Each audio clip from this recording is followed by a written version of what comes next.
A biblical slaughter is underway in Palestine, in Gaza, in East Jerusalem and in the West Bank, closely followed by other horsemen of the apocalypse. The risk of fatal epidemic of disease is now a major threat to the health and the well-being of millions of people whose responsibility is ours as the international community over an illegally, militarily occupied territory. And a biblical famine is close on the heels of that, as the Palestinian people, 60% of whose homes have been destroyed, 75% of whom are now displaced people, again, inside their own tiny concentration camp called the Gaza Strip. Mass murder on the West Bank. Hundreds have been murdered by settlers and soldiers in the West Bank of the River Jordan. And the Western politicians are recklessly pursuing it, even to the detriment of their own prospects of re-election. Oh, and terrorism is beginning to break out in Europe as furious, maniacal terrorists stab people in Western capitals. Well, I'm not sure there's any good news after that, but we'll try to analyze, dive deep, so that you at least understand what's happening and why. It's the mother of all talk shows.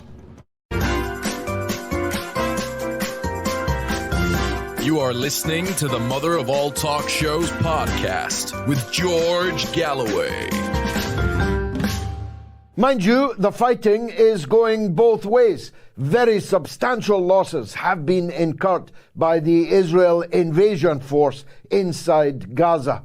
Video has emerged, but not on your mainstream television screen, of up to 70 dead Israeli soldiers caught in an ambush by Palestinian fighters defending the benighted Gaza Strip. And the Yemeni Ansar Allah are fighting the Israeli naval and other civilian shipping going through the Red Sea. There are reports tonight, in fact, that an American warship has been hit by the army of the Free People of the Yemen, and that a British warship has been damaged.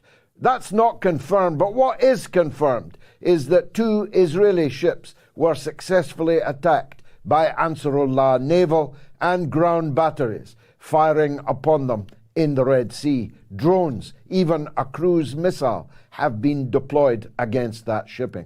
It will shortly be impossible for Israeli shipping anywhere in the Red Sea, still less in the Straits of Hormuz.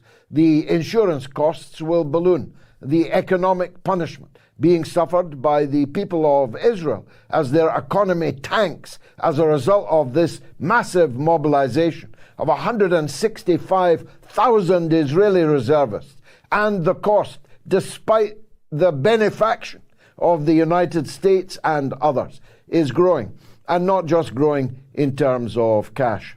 I have to make this point to you. It's a melancholy task, but only 2% of the Israeli public think that the Israeli armed forces are going too far in Gaza. In fact, fewer than 2%, 1.8% to be exact.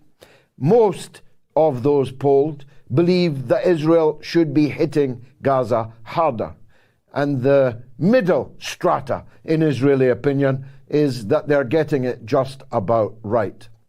Ergo, do not think for 1 minute that this biblical Old Testament slaughter is going to be stopped by the people of Israel. Don't think that by removing Netanyahu you will solve this problem. I'm sorry that that's the case. I wish it were otherwise. But if you read, as I do religiously, Gideon Levy in the Haaretz newspaper, you know just how bleak the situation is amongst the Israeli public. And no amount of international opprobrium, even hatred, mounting all over the world is going to move them. We've got a poll running. What would stop Israel from continuing this slaughter. And it's actually fairly evenly divided between ethnic cleansing, genocide, and an order from Biden. So I'm going to concentrate on Biden and on Rishi Sunak and on Sir Keir Starmer and on the other European leaders, without whose support this could not be happening. If we cannot look to the Israeli public to bring it to an end, we have to look to our own governments and therefore our own public if this is going to stop, short of ethnic cleansing, short of genocide. I'll have something to say in a moment about the prospects of ethnic cleansing and the prospects of genocide. But let me just begin to count the cost for us and for our leaders. Terrorist outrages are beginning to occur. One appears to be underway in the city of Paris right at this minute. Others are reported from Dublin and many other places around Europe.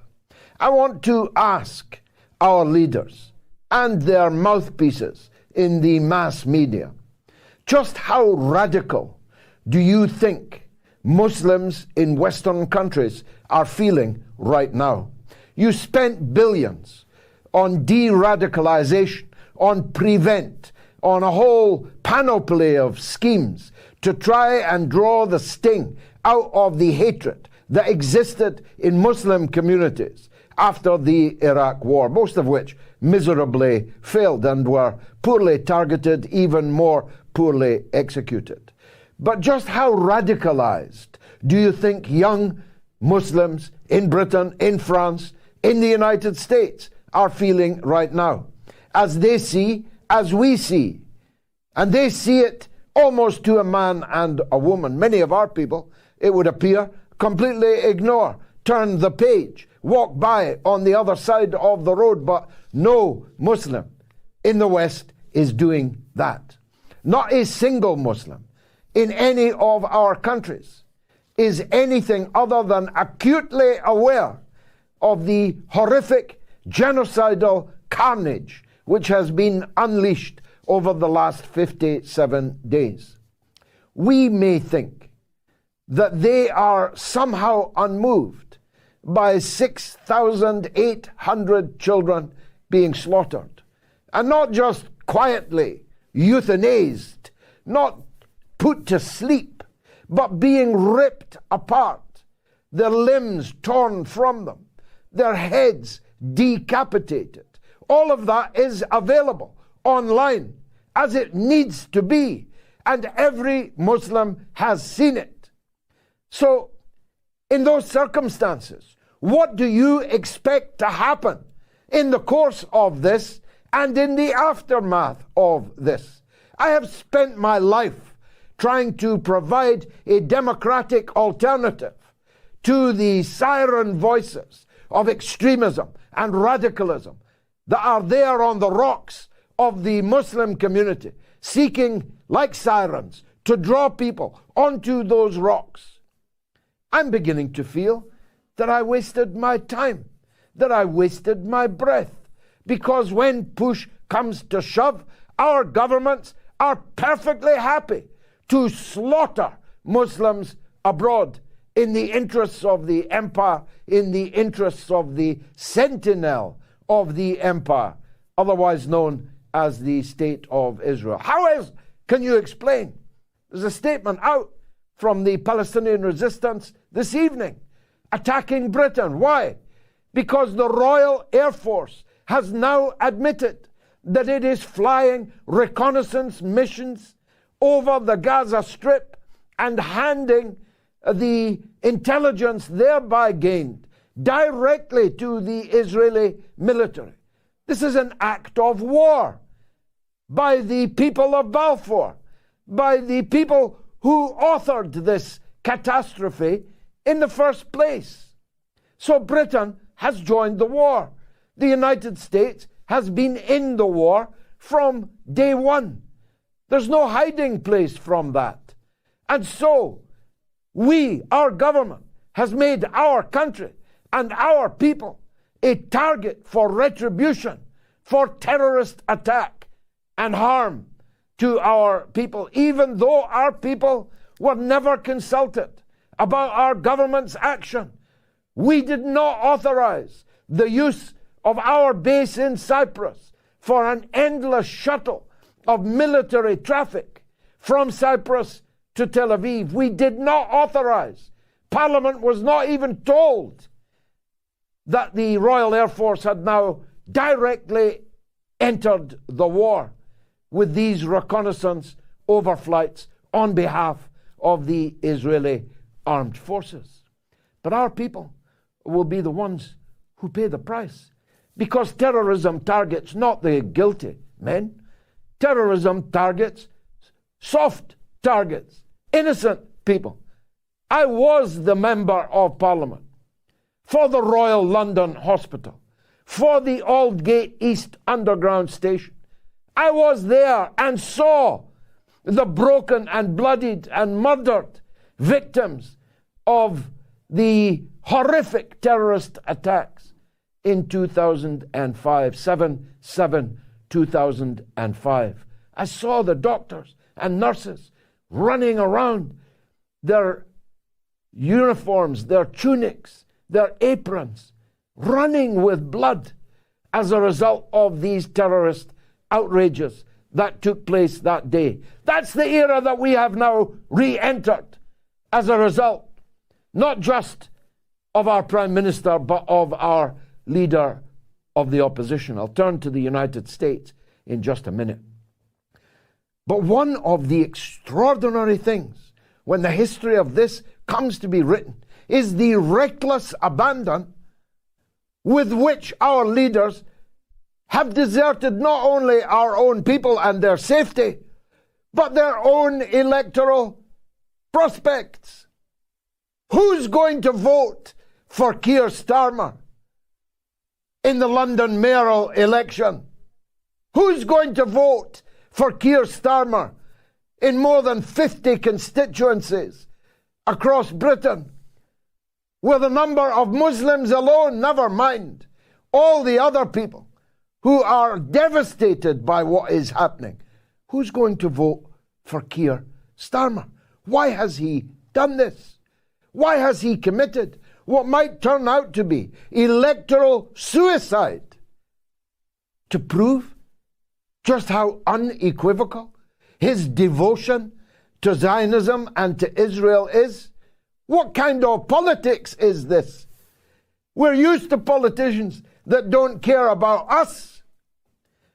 We've now got politicians that don't even care about their own prospects of being elected. Maybe they think there are no alternatives to voting for them. But I'm here to assure them that there definitely, absolutely will be alternatives in those constituencies and in the London mayoral election. Joe Biden has committed political suicide with this. He was already on a very sticky wicket trying to defeat Donald Trump, but he has thrown away tens and tens and tens of areas of the United States where people are burning mad at what the United States is doing and arming and funding and facilitating in every way these grotesque crimes that we are all now seeing more or less live, more or less in real time. We can see the children wailing as they see the bodies of their mothers and their fathers, parents wailing, rending their garments as they see the bodies of their own children. We can see the people still trapped under the rubble. Of the 1,000 who were killed in the last 36 hours, most of them are under the rubble, and many of them will never be able to be dug up from the rubble. So dangerous is the situation for rescue workers, for medical teams, They had to abandon their efforts yesterday to try and rescue. People just were left to bleed out and die. Well, there's a new campaign launched today called Abandon Biden. And I'm sorry if you're a supporter of the Democratic Party, but your goose is cooked. You are toast. You are a dead parrot. Joe Biden will never be re-elected as a result of the conduct of his government in this catastrophe. The state of Michigan will be a landslide against Joe Biden. There are millions of Muslims in America, almost all of whom used to vote for the Democratic Party, but no more. And there are millions of others in America, non-Muslims, who cannot stomach this slaughter any longer. And I'm one of them. For the first time tonight, I reposted a scene that I could not myself personally watch. For the first time, I just couldn't take it anymore. But the fact that I didn't watch it doesn't wipe from my memory what is happening, and it will not be wiping yours. So Joe Biden and Keir Starmer have committed political suicide. Why? In support of Israel? A small country, thousands of miles away, with a population of 7 million? What does Israel have on these people? Is that what it is? I cannot fathom why Biden and Starmer have done what they have done. There's no votes in it. There's no money in it. Israel doesn't give people money. Israel takes money from people. So if there's no votes in it and no money in it, why are these hirelings, these political prostitutes who are up for the highest bidder ordinarily, why are they doing this? They're going to pay a high price, just like the European economies have paid a high price for a war in Ukraine that they now admit they have lost. The rivals of President Zelensky are queuing up to give interviews about how he is finished. His own wife said she doesn't want him to run again for another term as president. Another term as president? He'll be lucky to get out of Ukraine alive. Klitschko, the mayor of Kiev, accused him yesterday of having turned the Ukraine into a tyranny, a dictatorship. Klitschko says the question is not whether Zelensky will survive, but whether Ukraine will continue to exist at the end of all this.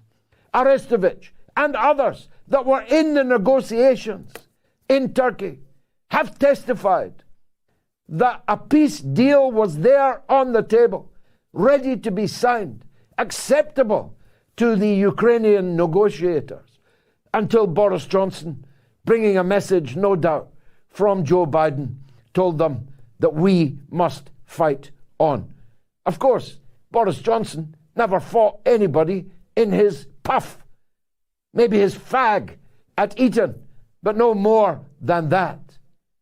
Boris Johnson told the Ukrainians to fight to the last drop of their blood, and that last drop is almost upon us. Ukraine is now sending not just women to the front line, but pregnant women to the front line. One of them was pictured this week being rescued and tended to by Russian soldiers when she fell into their hands, visibly pregnant and in uniform and with a weapon. Half of the mobilizable males in the Ukraine have fled the country and are living as refugees if they're poor, and living the life of kings in Marbella and other flesh pots around Europe if they've got money, if their fathers are in the Ukrainian elite. Suicide it was. Germany has committed political and economic suicide for Joe Biden. What's the explanation for that? What's the explanation for the fact that you will now be arrested on the streets of Berlin for wearing a keffiyeh? It is now a criminal offense in Berlin so to do. We showed you last week outside the town hall in Berlin. There's an Israeli flag, 4 Ukrainian flags, and 1 German flag. What's the reason for this national suicide that our countries and our leaders seem busily embarked upon? I don't know. I'm not a psychologist. I couldn't begin to analyze it. Sometimes I have the darkest possible thoughts that it's all deliberate. They want our societies to collapse into violence and disarray, that they want hostility on our own streets. Maybe they even want the kind of terrorist attacks that are beginning now to break out in Europe. But I don't know, because I can't work out what conceivably could be the reason for this political suicide, for this national suicide. All I know is this. We've only got roughly 1 political freedom left. And that political freedom is the freedom to vote. And if you vote these criminals back in again, frankly, we deserve everything that's going to be coming our way. You have to take they said that 1848 was the year of revolutions. 2024 is the year of elections. There are elections everywhere in 2024. In Britain, in the United States, and around the European continent. We have to take this opportunity. It's our last chance. It's our last chance to stop these people in their tracks. And if we don't take it, then it's good night, Irene, for Western countries, for Western society. We'll be talking to 2 top guests this evening. Arab Barghouti, a great hit when he appeared here a few weeks ago, the son of Palestine's national hero, Nelson Mandela of Palestine, Marwan Barghouti. Arab Barghouti is his son. He has nothing to do with Hamas. He has everything to do with resistance to the calamity that has befallen all of his country and all of his people. And I, for one, look forward to hearing from him. And we'll be talking to the brightest star that has arisen amongst the firmament of stars on social media from the United States, the one and only Jackson Hinkle. So fasten your seatbelts. It's going to be a bumpy night because this is the mother of all talk shows.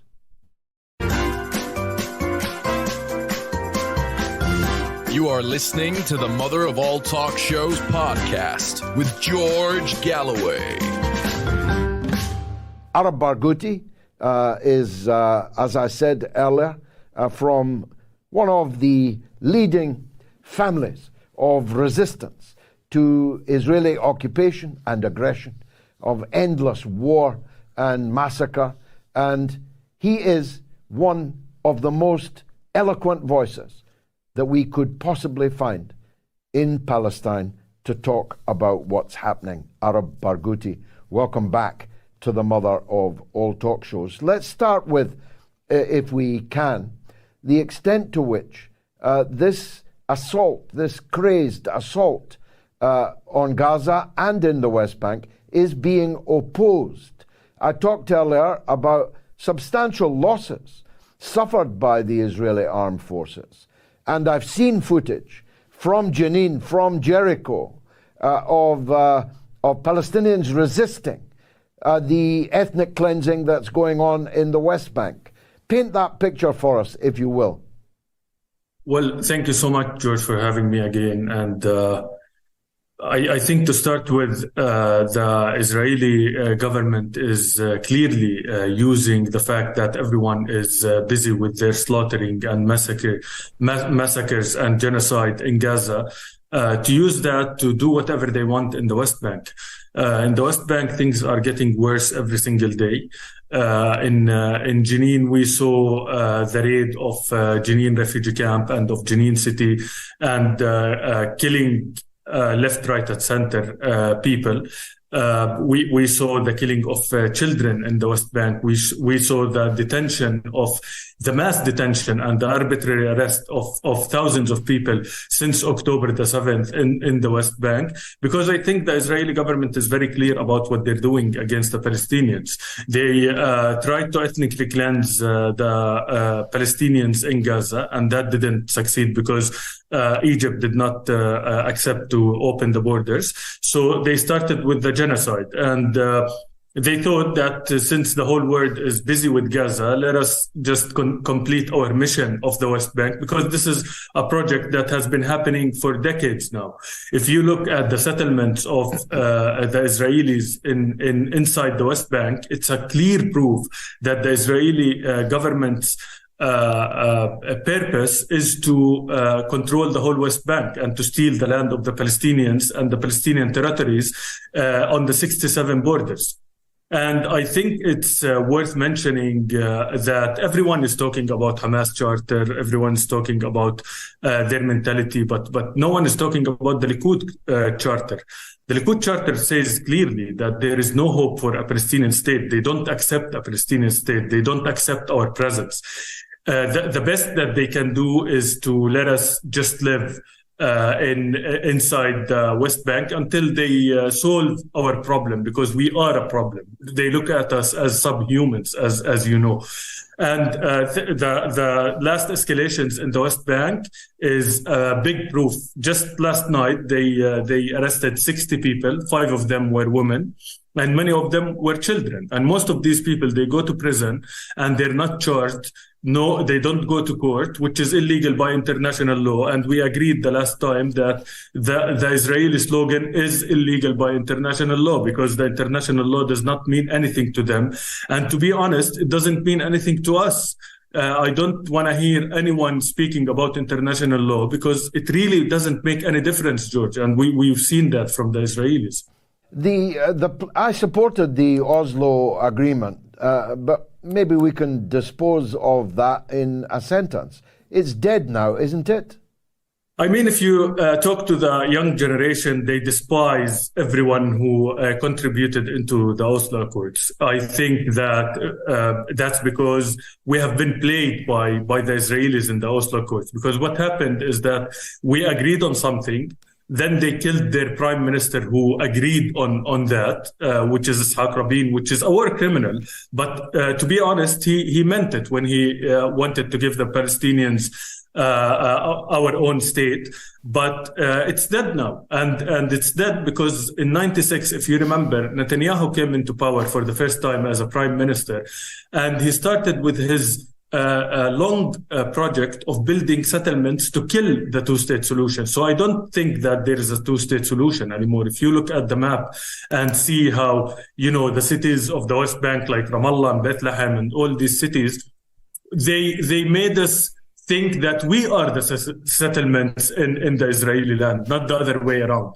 They completely controlled 60 to 70% of the land, and they have security control of the rest of the land. So I don't think there is any hope for the two-state solution anymore, except if you pressure the Israeli government to withdraw totally from the West Bank, the settlements, the checkpoints, the military occupation, and to open the prison of Gaza. Otherwise, there is no hope for any two-state solution.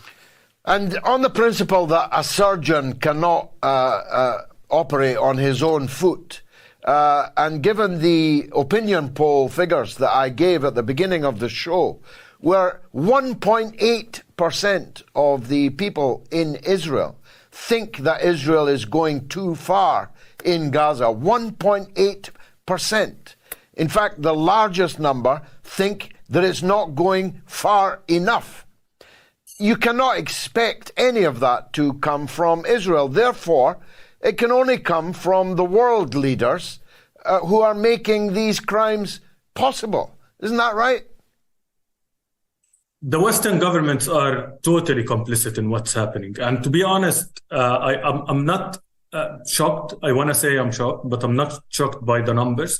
Because if you look at the Israeli history of politics, we have never had an Israeli prime minister that has been voted for that doesn't have a record of war crimes. All of them. If you look at Ariel Sharon, Ehud Barak, Netanyahu, Ishaq Rabin, Shimon Peres, they all have blood on their hands. Palestinian children, blood on their hands.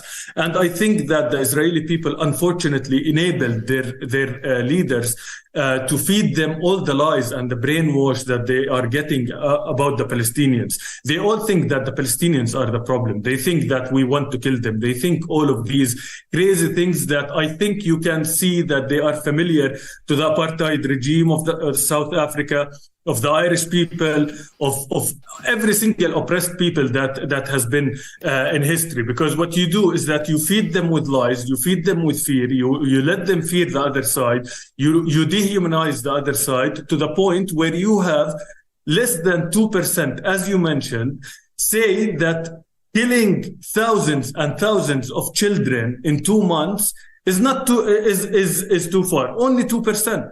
Like you have 98% of the Israeli people that think that it's okay to kill children, it's okay to kill women because their safety and their security comes from that. But if they learn anything from history, the violence cycle will never end by that. It will never end by violence. It will end only by political solutions and by giving the Palestinian people our own state and our own independence.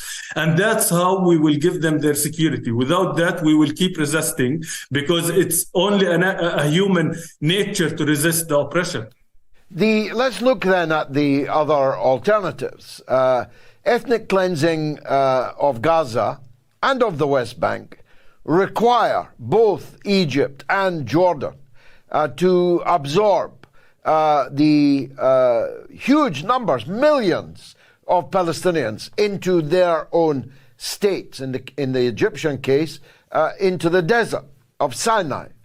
And secondly, it depends on the Palestinians actually going, leaving, running away, as happened in the original Nakba.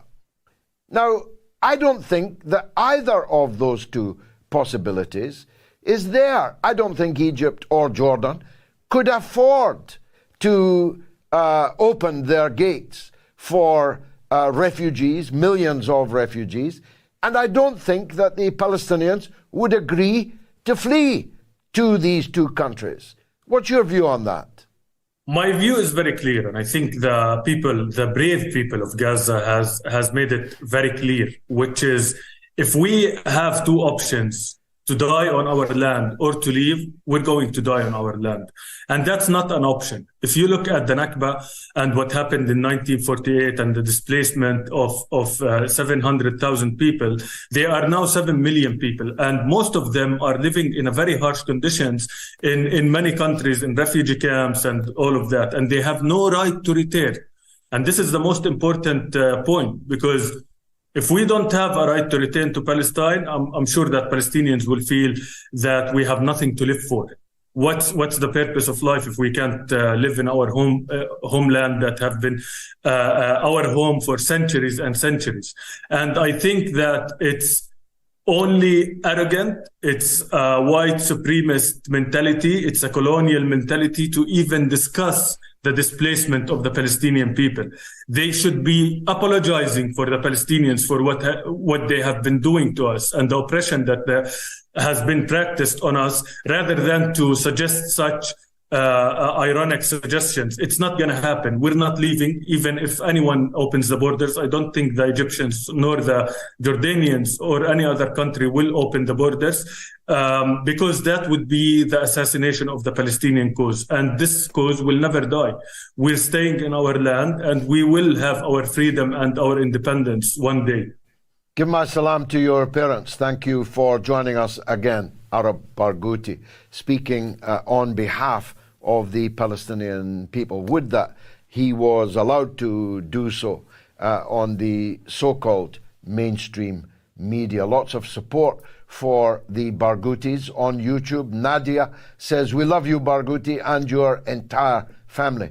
Pittsburgh Dude 87 says, I feel so sad for this young man growing up without his father. May his father be released as soon as possible. Let me take a quick break. Stay tuned.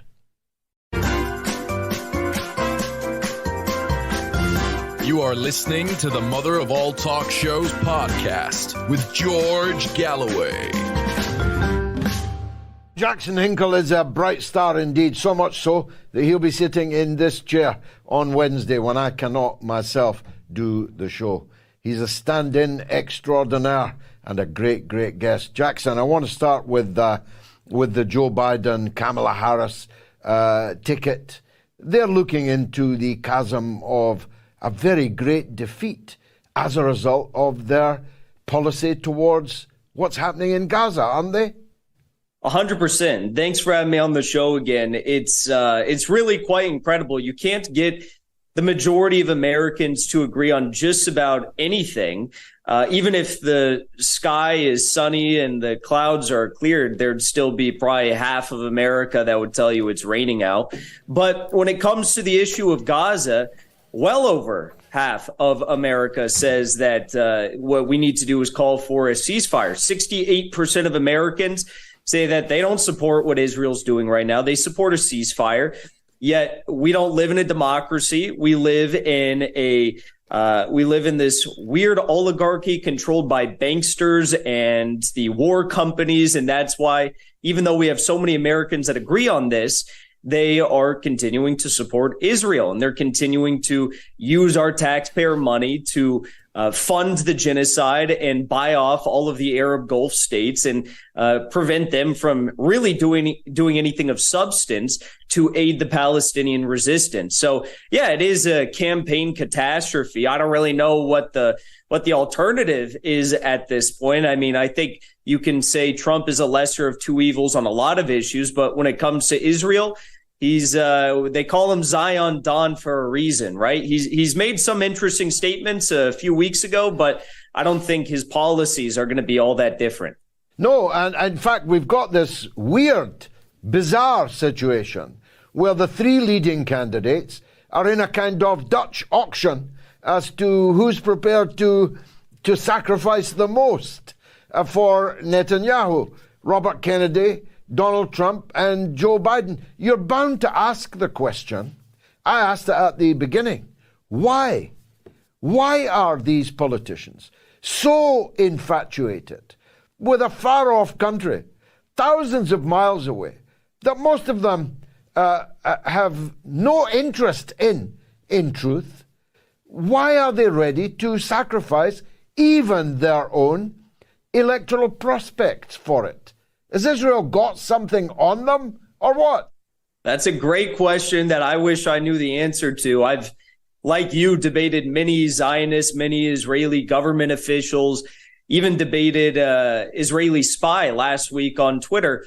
And I always come back to that question. Why is it so important for the U.S. to dump out our taxpayer base? Why is it so important to send all these weapons? Why is it so important? And this is one that really stumps them. Why is it so important for the United States and all these Western countries to offend the Arab states who are producing and control so much of the world's oil? It doesn't make any sense to me, but I guess, yeah, I mean, it's a combination of blackmail. It's a combination of these government officials seeing Israel as a proxy in an even more sincere way than they saw Ukraine as a proxy against one of their other enemies, Russia. And I just think you look at America today, or you look at the UK today, the average Joe who's coming home from work at 5, 6 p.m., he's making dinner for his family. He doesn't care about whether or not we send another $14 billion to Israel. If anything, I think his life would probably be better if our governments chose to spend that money on our own citizens. But then again, we don't live in a country where our governments actually care about us. No, but as Dr. Johnson said, the knowledge that one is to be hanged in the morning concentrates the mind wonderfully. And Joe Biden's going to be hanged less than 1 year from now in an election. So do you think that the confused messaging from Dubai, from the mouth of Kamala Harris, means anything? She seemed to warn Israel that the United States, her word was absolutely will not permit the forcible relocation, the ethnic cleansing into the Sinai of the Gazan population, which she then walked back today.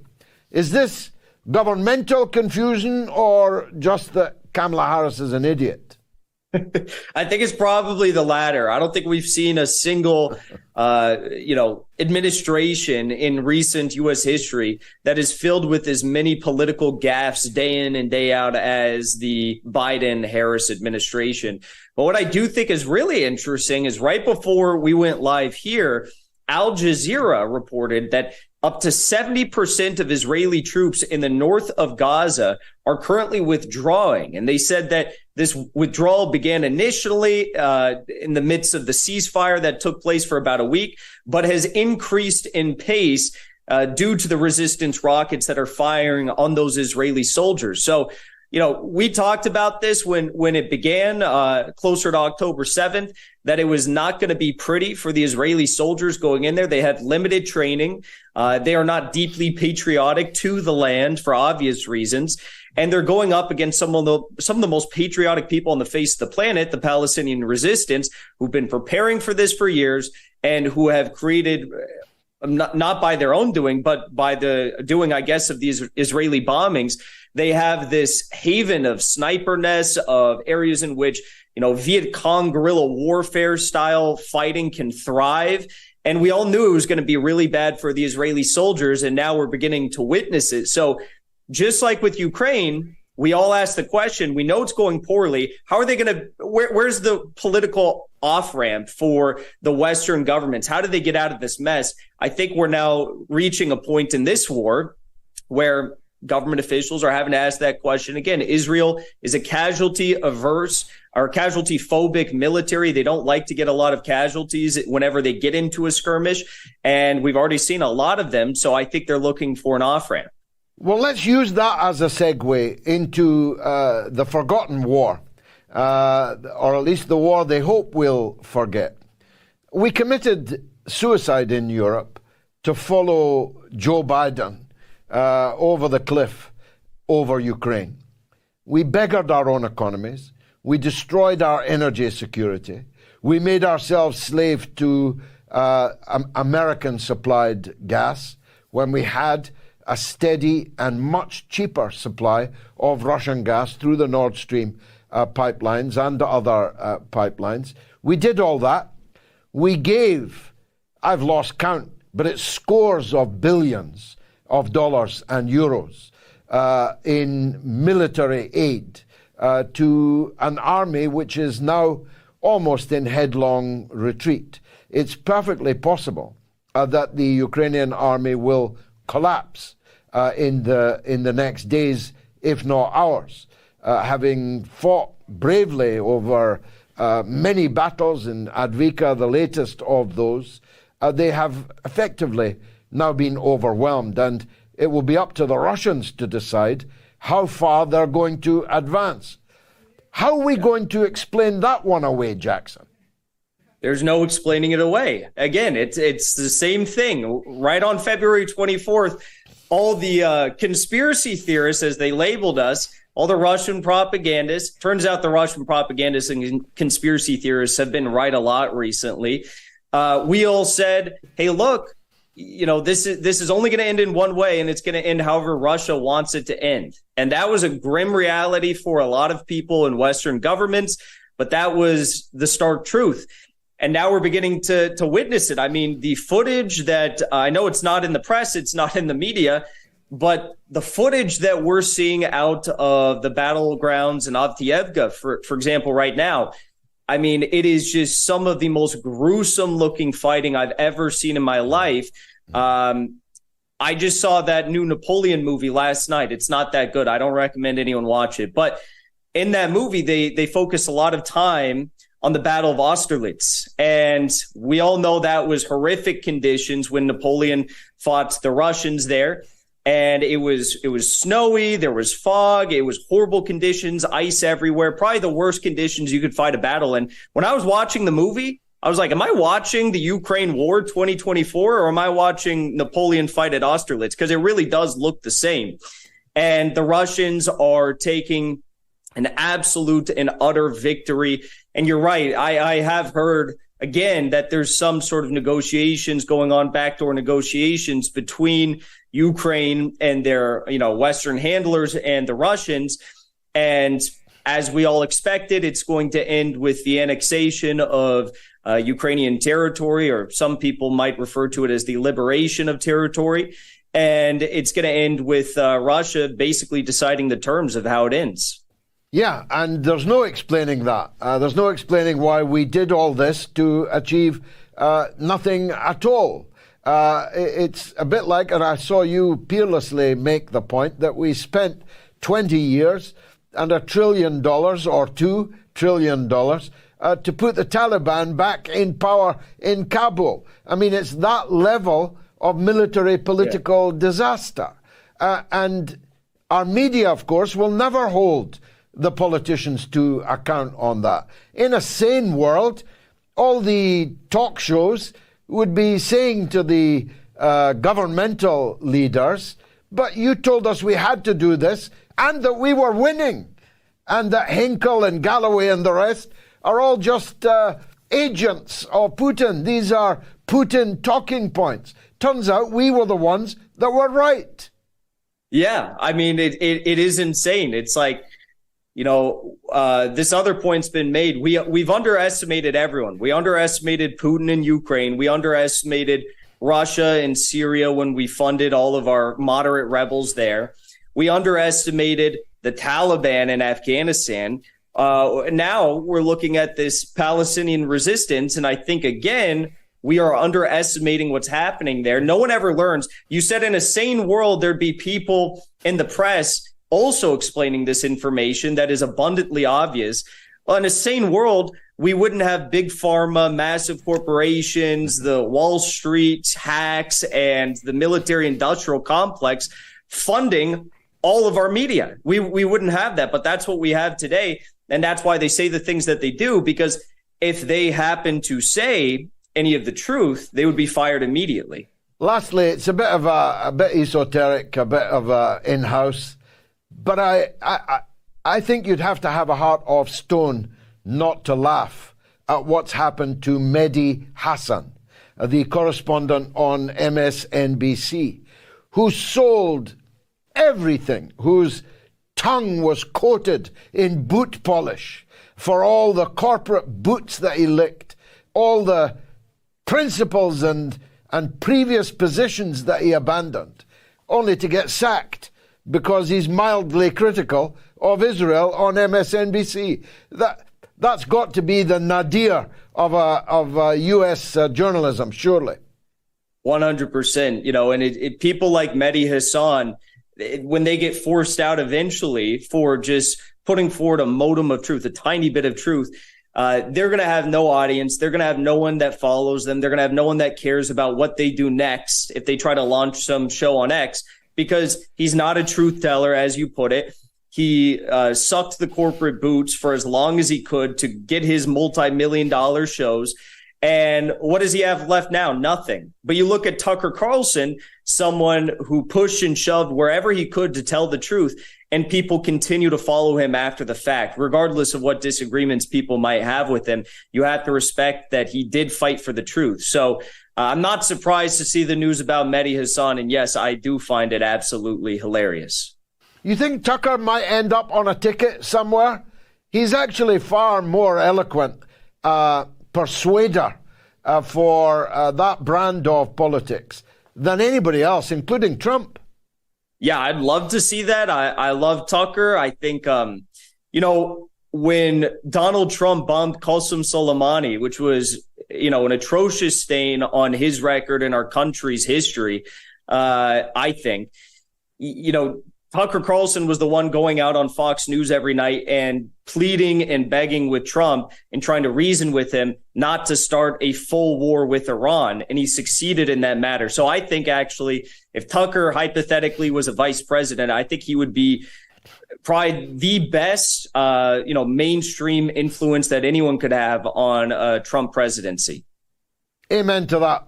Jackson, look forward to watching you in this spot on Wednesday. Thanks for joining us on the mother of all talk shows. Let's take some quick calls before the end of the show. The legend, Sarkar in Glasgow. On you go, Sarkar. Good evening, George. See, for the past 3 weeks, I've been really distressed with everything what is going on in the world. And I'll be honest, today when Keir Starmer praised Thatcher, believe me, I don't know what else can be done. I'll be honest, George, this is with regards to what I'm seeing in the Dutch elections. I'll be honest, I totally don't believe that a guy like Geert Wilders could win so many seats in Netherlands with his repugnant views and racist views. But I'll tell a small thing, George. You know what happened a year and a half ago? I was in Amstelveen. The so-called liberal politicians have told us farmers to stop farming. They kept on poking the normal working class people in their eyes to such an extent that when you stop people from living their lives the way they do, they automatically get attracted to a right-wing party. It's reflected in Italy. It's reflected in Netherlands. They told farmers to stop farming. So why? Because of some climate change agenda. Now this man, who believe me, is nothing short of, insanity, this Geert Wilders guy. Think of the plight of those common men who feel when our own politicians are mocking us, poking us in the eye, they lecture every other country on democracy, go and bomb every other country, but our own working class people, they tell them, you cannot do this, you cannot drive your car this way. These people automatically are attracted to a right-wing party. And I'll be honest, I'm not surprised that Le Pen, Orban, Meloni, all of them congratulated them. This is all a mistake of our stupidity of all the Western so-called liberal governments who are obsessed with genders and everything, but have forgotten the plight of the common man. This is a very scary trend, George. Believe me. I couldn't put it better than that. Certainly not more passionately than that. This is a measure of the collapse of the centre, the collapse of so-called social democracy, the collapse of liberalism, which has comprehensively failed, which has pursued the fool's gold of wokery to the point that they have broken themselves. The Social Democrats in Italy were defeated by Meloni. The Social Democrats in the Netherlands were defeated by Wilders. The Social Democrats in France will be defeated by Le Pen. The Social Democrats in Germany will be defeated by the AfD. Except in Germany, there is a hope that Sarah Wagenknecht and her new party, offering a radical but not liberal socialist alternative, may be able to stem the tide, but Schulz is a dead duck. He's currently at 12% in the national opinion polls. Bonkers Baerbock on 13%, the Green leader. Social democracy has completely failed, and worse than failed, it has pursued these idiotic wild goose chases, net zero, rip out your boiler, scrap your car, even though I'll fly on an aircraft all the way to Dubai to talk about why you should eat bugs, why you should scrap your motor car, why you have to rip out your boiler and replace it with a less efficient heat pump, why you need to get used to living colder in the winter, why you need to deindustrialize, why you need to become a post-industrial society. That's what they're doing right now in Dubai. These social democrats, with their pursuit of greenery, quackery, wokery, have driven their population mad. And now their politics is a dirty word in Europe. People despise it because they know that it represents everything that they are not and the things that they do not believe in. And unless there's an alternative, as I hope to be in Britain, as Sarah is in Germany, unless there's an alternative, of course, people like Wilders, Le Pen, the AFD will come to power. It'll be change, but it'll be change even for the worse in many cases. But you could hardly blame people for taking the opportunity of change. David is in Swindon. Let's hear from him. Go ahead, David. Oh, no, I've only got 3 minutes.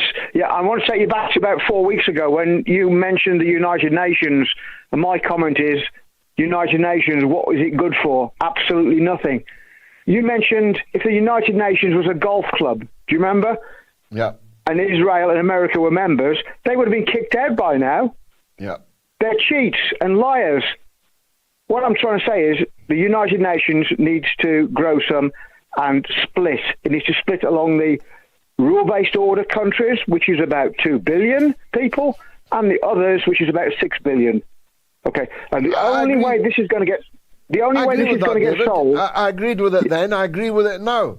It's a question of the modalities of how that happens, and I believe that BRICS and the Shanghai Cooperation Organization are the rudiments of what will become a new United Nations. Go ahead. Last word.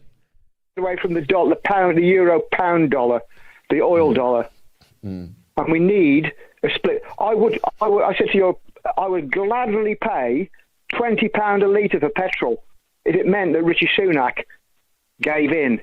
The only way we're going to do this is economic. We need, like the Straits of Hormuz, we need an oil crisis to solve this. Okay. David, thanks for the call. Do call back again. We'll prioritise your call as you didn't get much time. But I have to have the legend Norma in Bristol as our last caller. Go ahead, Norma. Hello, George. You give us so much to think about, and I do wonder why, like you say, why is this all allowed to happen? But listening to Simon from Florida made me think, and it's only my fault, but I've just come to the conclusion that power and money only matter. Forget about the genocide. They don't care. That was my thought. They don't, Norma. They're demonic, frankly. Lloyd Austin is a demonic figure, straight out of Central Casting. Yeah. And so is Starmer, you know. Yeah. I feel particularly about him because he's supposed to be the leader of the opposition. He's supposed to be the leader of a so-called Labour Party. But mainly because I know that he doesn't even believe in it. Because I've heard him just a few short years ago say the absolute opposite. He's a liar and a hypocrite. And I'm determined to beat him, Norma. Go ahead. Yep. Last word. Yeah, but I know what you're saying. Actually, I think he's got very big connections to Israel with his wife and family. But if you don't get PR, and I hope that one day we will, but we won't soon, not for a while, these small parties would have got seats and would have got them in the future, but we won't, you see, and nothing seems to come right nowadays. Well, we won't until we will. You see, big parties can become small very quickly. In my lifetime, PASOK, the Papandreou Socialist Party, was the governing party, the party of government in Greece. And now it doesn't exist. In my lifetime, the Socialist Party in France, the party of Mitterrand, the party of Hollande and of Strauss-Kahn and these kind of figures, was regularly in power in the Elysee with a majority in the National Assembly. And now they scarcely exist. They scarcely register on the radar. So big parties can become small, and small parties can become big. Wilders was once a one-man band, and now he's the top of the heap in the Netherlands. Small parties can become big, big parties can become small. If everybody that wants change votes for change, we'll get change.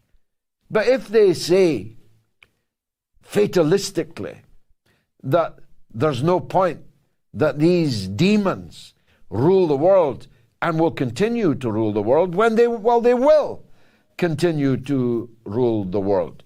We've got a chance in 2024 to vote them out in London, in the UK, in the United States.